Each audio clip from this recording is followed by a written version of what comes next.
Hi friends, मला ओळखलं? हो, माझं नाव सूर्या. कसे आहात तुम्ही? मजेत? मी पण खूप मजेत. आज मी तुम्हाला एक इंटरेस्टिंग माझी फेवरेट स्टोरी सांगणार आहे. हो, एक इंटरेस्टिंग गोष्ट.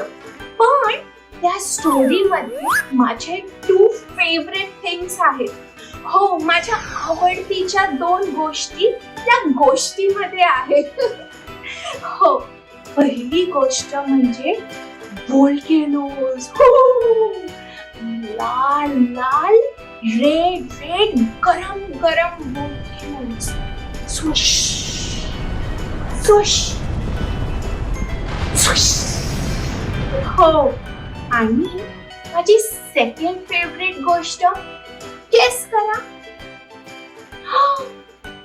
तुम्हाला कसं कळलं? येस, डायनोसॉर्स. माझे डायनोसॉर्स मोस्ट फेवरेट आहे. हो, मला ते खूप आवडतात. माझा फेवरेट टाइप ऑफ डायनोसॉर आहे ब्रेकिओसॉरस. ब्रेकिओसॉरसची मान अशी जिराफ सारखी लांब, आणि तो कसा लीव्स खातो. माझा ब्रेकिओसॉरस खूप फेवरेट आहे.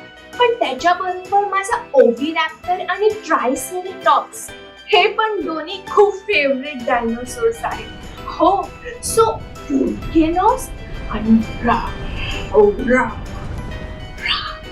डायनोसॉर्स माझ्या फेवरेट गोष्टी आहेत. आणि या दोन्ही गोष्टी माझ्या गोष्टीमध्ये आहेत, जी मी तुम्हाला सांगणार आहे. पण ही गोष्ट खरी आहे. खूप आधी ही घडलेली पण आहे. हो, ही गोष्ट काही खोटी नाहीये. चला तर मग जी खूप आधी घडलेली खरी गोष्ट तुम्हाला मी सांगते.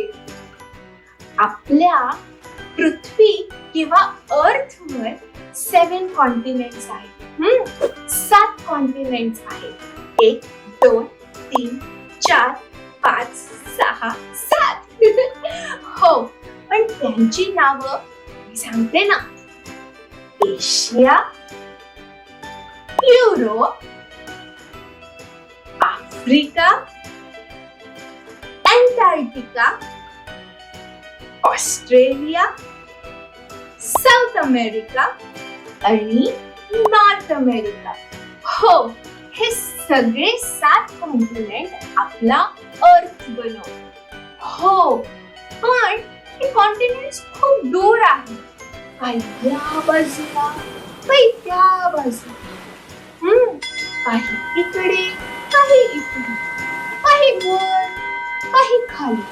आणि सगळ्यांच्या मध्ये काय आहे? हो, समुद्र, ओशन आहे.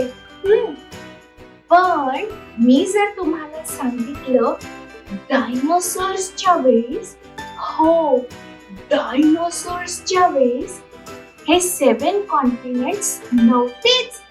हो, हे 7 कॉन्टिनेंट्स सगळे एकत्र जॉईंट होते. आणि त्या सुपर कॉन्टिनेंटचं नाव होतं पॅन्जिया. डायनोसॉर्सच्या वेळेस काही वेगळे नव्हते हे कॉन्टिनेंट, सगळे एकत्र होते. डायनोसॉर्स म्हणजे इकडून तिकडे असे कॉन्टिनेंट्स इकडून तिकडे चालू शकत होते. इन्सेक्ट्स पण करून इकडे तिकडे उडत होते.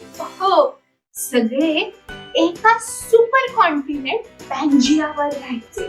मग आता तुम्हाला प्रश्न पडला असेल की हा सुपर कॉन्टिनेंट 7 कॉन्टिनेंट्स मध्ये आता डिवाइड किंवा स्प्लिट किंवा वेगळा कसा झाला? मी सांगते ना तुम्हाला अर्थक्वेक माहिती आहे का कसा होतो? हो, जमीन हलते. पण जर अर्थक्वेक मोठा असेल तर जमिनीवर क्रॅक्स पडतात.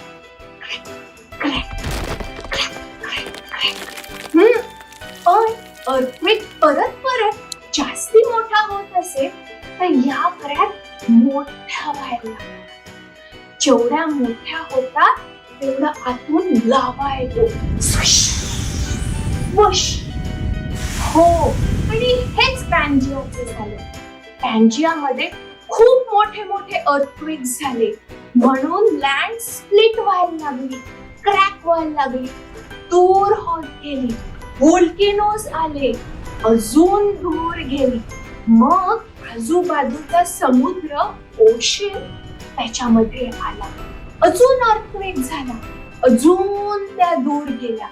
असे हे सगळे तुकडे हळू हळू हळू हळू दूर जायला लागले. आणि खूप वर्षानंतर त्यांचे 7 कॉन्टिनेंट झाले. ते आहेत Asia, Europe, Antarctica, Australia, Africa, south America आणि नॉर्थ अमेरिका. हो, हे सगळे 7 कॉन्टिनेंट पॅन्जिया सुपर कॉन्टिनेंट मधनं मग तयार झाले.